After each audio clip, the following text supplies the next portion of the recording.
A federal judge in Rhode Island is ordering the Trump administration to find the money to fully fund food aid benefits for November.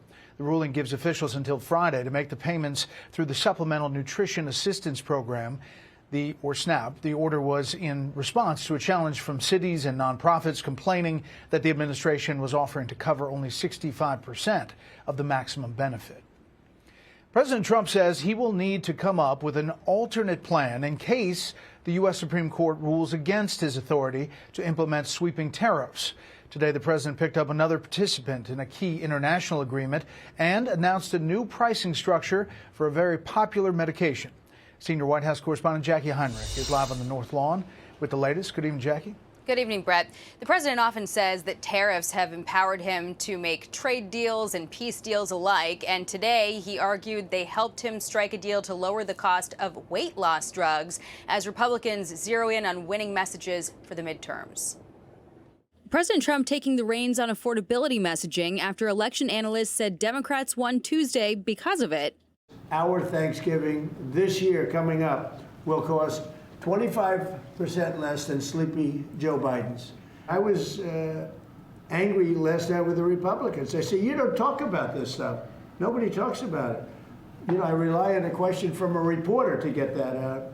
Trump announcing new deals drastically lowering the prices of GLP-1 obesity drugs like Ozempic, even bringing reporters back into the room to hear more about the impact after being ushered out when a man in the back fainted. Americans will lose 135 billion pounds by the midterms.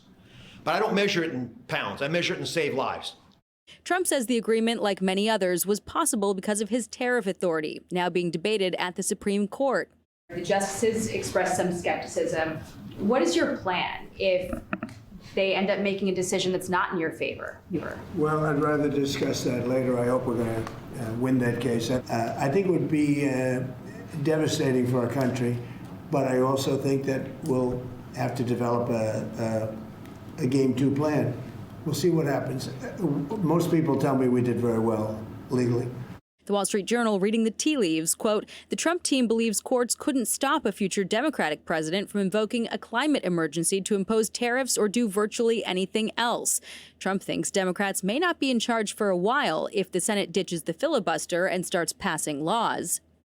I'd like to see one-day voting. Not much progress on that, but overseas, better progress enacting the Gaza peace agreement. I'm flying back to Washington tonight because we're going to announce tonight another country coming into the Abraham Accords tonight. Wow. U.S. officials confirming Kazakhstan will normalize relations with Israel as the region moves toward rebuilding Gaza.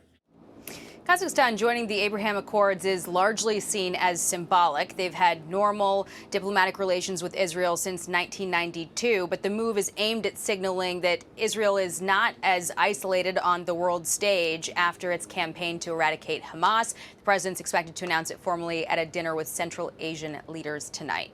Brett. Hence the flags behind you. Jacqui Heinrich, live on the North Lawn. Jacqui, thank you. Hey, Sean Hannity here. Hey, click here to subscribe to Fox News YouTube page and catch our hottest interviews and most compelling analysis. You will not get it anywhere else.